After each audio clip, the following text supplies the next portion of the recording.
Hi, and welcome to the 2020 Economic Depression and Preparation channel. I'm your host, Tony. Thank you for joining me once again on this edition. Please be sure to hit that subscribe button if you haven't already. We bring you the latest news, filtered, unfiltered, and unadulterated. Today, I want to talk about the stimulus checks, the second stimulus check, as well as the jobless claims.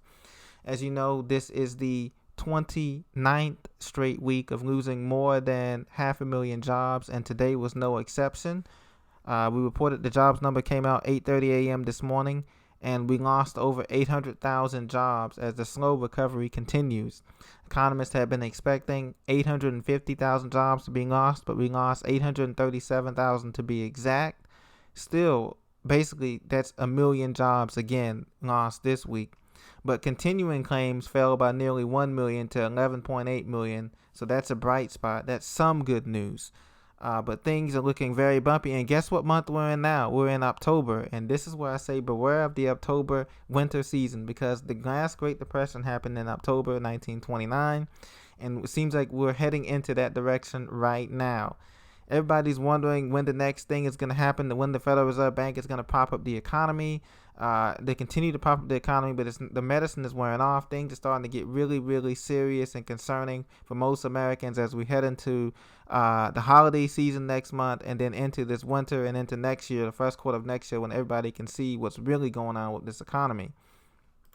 Now, Treasury Secretary Steven Mnuchin said that second $1,200 stimulus checks are similar to the first payments, and that will be on the next stimulus package that they plan. Mnuchin's comments confirmed that both parties are currently in favor of supporting direct payments to Americans, even as they work to compromise on other areas of relief. While the Democrats have proposed some relaxing rules to make people more eligible for these stimulus checks, it remains to be seen whether those changes will be included in the final package.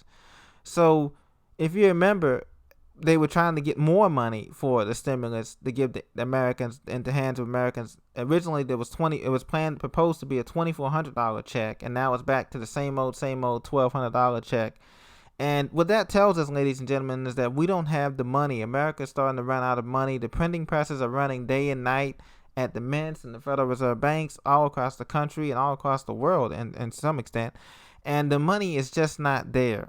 This is intentional grounding of the U.S. economy, and obviously this is something that's intentional by the top 1% to drain out the wealth from the middle class and the lower class. But in addition to that, a $1,200 check, you have to ask yourself, what difference does a $1,200 stimulus check is going to make in your life? That's not life-changing money for most families of 4 or 5 in America, or most single individuals in America, or most retired individuals in America. $1,200 is not life-changing money by any stretch of the imagination, but yet this is what they're offering to us, peanuts, as a way of appeasement, while they take billions of dollars out of the system. The rich, super rich folks who own these corporations, who own these banks downtown, and we get peanuts. And this is how the system is designed. Where you, the American taxpayer, pay more in taxes than you actually get in salary every year. And so this is what's happening, and that's why you get a refund check, because you actually end up paying more taxes than you're supposed to, for some people.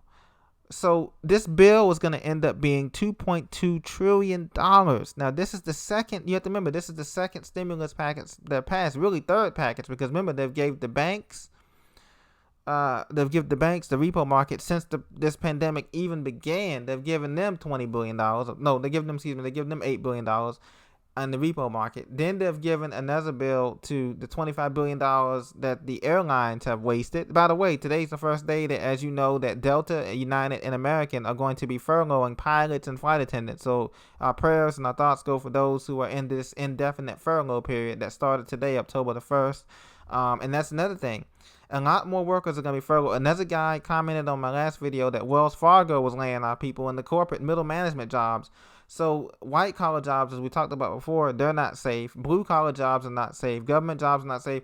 Private sector's cutting back. Everybody's going to be in cutback mode to at least 2023, because that's what the Federal Reserve said themselves. They're going to keep interest rates at near zero, but that's not going to stimulate the economy. And so we're in a big catch-22 here, ladies and gentlemen. We're in a deflationary period where the money supply is tightening, and nobody has extra money, but yet the economy needs money to spend. We need to be, because 2/3 of the U.S. economy is based on consumption. But how can you consume if the average American is broke and the average middle class person is broke, or upper middle class person is broke? So when the top upper 1% have all of these trillions of dollars and they're not going to share it with anybody else, and they have private islands and underground bunkers in various places of the world and ranches, that leads to a very dire situation for most Americans here. And we're going to see this. Right now, the numbers are, we have 60 million unemployed. We have an inflation rate that is going to reach 8% next year, ladies and gentlemen. Right now, it's at 3%. Inflation is ticking up on food, gas, utilities, rents, mortgages. Inflation is ticking up on a lot of personal consumption expenditures every month.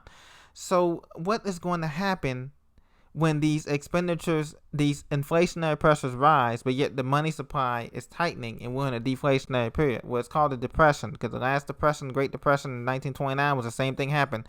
We had a deflationary period. There was a run on the banks, and the bank said, you can't get your money out because we're going to go under. The same thing is true today. Right now, they're printing up all this money, but they're creating debt that we cannot sustain. Just like the airlines. The airlines have extreme amounts of debt. Delta, United Airlines, and American both have over $20 billion of debt that they're never going to pay back. So they're just trying to tread water. But what they should do is let these airlines, these retail sectors, these companies that fail in these malls, just go under. In a true, real economy, these companies would go under. They would file for bankruptcy, but the government will not be, quote unquote, bailing them out. But since we're not in a real, true economy, we're kind of in a Ponzi scheme economy, a fake economy. They're going to be bailed out, but to your expense. And so while the rest of the world is actually growing a real economy, China, India, Russia, right? We're going to be on the downward sliding from a first world country to a third world country, because all of our taxes and all of our resources are be going to the politicians, to the upper 1%. And this is all by design. This is intentional. I'm not saying that it's something that has just happened happenstance. Nothing happens in the economic world by happenstance. This has been planned out for years in advance. So just keep that in mind too. So the issue that we have to worry about now is that even if we get another $1,200 stimulus check, which is not going to change our lives, and that's going to be coming up, we'll probably get it by, I would say, by Thanksgiving or just before Thanksgiving time. That's not going to change our lives, okay? So you have to ask yourself, how can I cut back my spending so I'm not giving the man so much of my money, of my time? I'm already giving them enough of my time, 8 to 10 hours a day, 12 hours a day for those in the medical field, healthcare field. How can I cut back on my money and my time so that I can have something left over to survive myself? Because the cavalry's not coming to save us, ladies and gentlemen. This winter is going to prove that. And this summer, when we get into the first quarter of 2021, the housing market is going to be very shaky too. That's going to come collapsing down. A lot of people have been telling me that lumber prices and material prices are shooting up for builders, and they're not going out and building these new subdivision tracts. All we see, when you go to any town, look around, all you see they're building is what? Gas stations, car washes, storage facilities. Sometimes you may see a new hotel, but that's pretty much it. You don't see many single family homes being built in much of the suburbia towns in America, or even large or small or medium sized cities. So just take a look at that. That tells you what state of the economy that we're in right now. And so, ladies and gentlemen, continue to prepare. If you don't receive a stimulus check, it's no big deal. You're not missing out on anything. Most people who had the $1,200 either spent it on bills, saved a little bit of it, or bought a TV or something else that they needed for their household or their family. It wasn't life-changing money. So just get prepared, because once the jobless claims get to a point that's going to be higher than the sickness pandemic numbers, you're going to see a whole bunch of crime and unrest on the cities, because people are not going to know what to do, because the government has failed them and have left them in the streets. And the media is not going to tell you that until we're already in it. They're not going to tell you until we're already to the dire point where we have most Americans on the street looking for food, and these grocery store shelves are going to be empty, and it's just going to be a big mess. So get prepared now while we still have time, while still the calm before the storm.